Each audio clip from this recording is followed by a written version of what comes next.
Este aqui é Israel, um dos países mais desenvolvidos do Oriente Médio, mas o seu território tem um grave problema geográfico.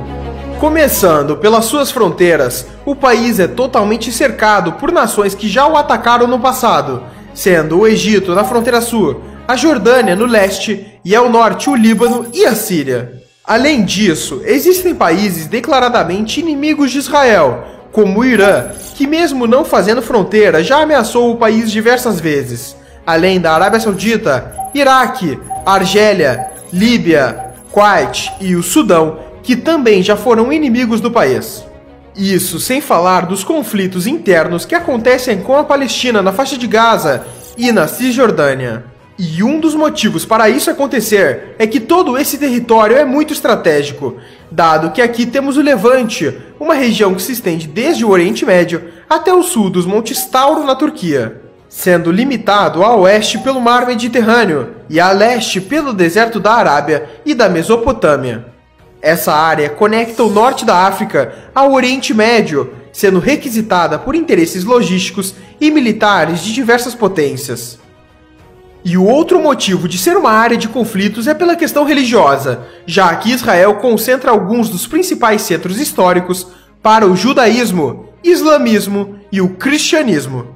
Para se ter uma noção, nos países ao redor de Israel, em média 94% da população é islâmica, enquanto em Israel 82% é judaica.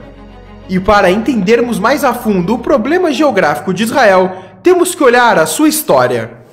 Desde seu surgimento até os dias atuais, Israel sempre viveu conflitos, guerras e instabilidades, justamente pela localização geográfica e por estar em uma região estratégica. Sabendo disso, vamos começar a história de Israel por aqui, em 600 a.C.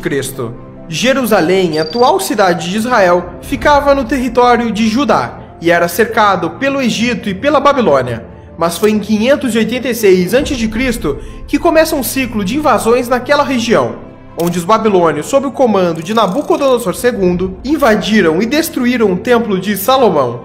E logo em 538 a.C., Ciro, o Grande da Pérsia, conquistou a Babilônia e grande parte do Oriente Médio. Depois dele, por sua vez, com o avançar da Macedônia sobre a região, Alexandre o Grande conquista Jerusalém. E esse ciclo continua, com a atual região de Israel sendo dominada por Roma e outras diversas potências estrangeiras, com destaque para os reinos europeus durante as Cruzadas, que tiveram motivos principalmente religiosos e demarcaram a disputa entre cristãos e muçulmanos, que ocorre até hoje.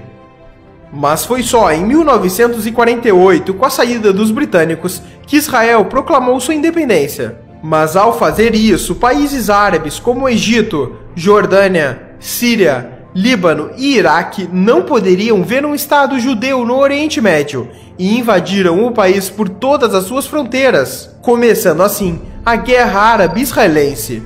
E o Estado judeu, mesmo com tantos inimigos, venceu essa guerra, além da Guerra do Sinai em 1956, Guerra dos 6 Dias em 1967, Guerra do Atrito em 1970, além da Guerra do Yom Kippur e tantas outras que ocorreram, com Israel vencendo todas elas. E isso acontece em grande parte pela estratégia israelense de defesa, que por problemas geográficos e por ser um país pequeno e com pouco território, Israel não pode se dar ao luxo de recuar de seus inimigos, já que estaria entregando seu próprio território para os mesmos.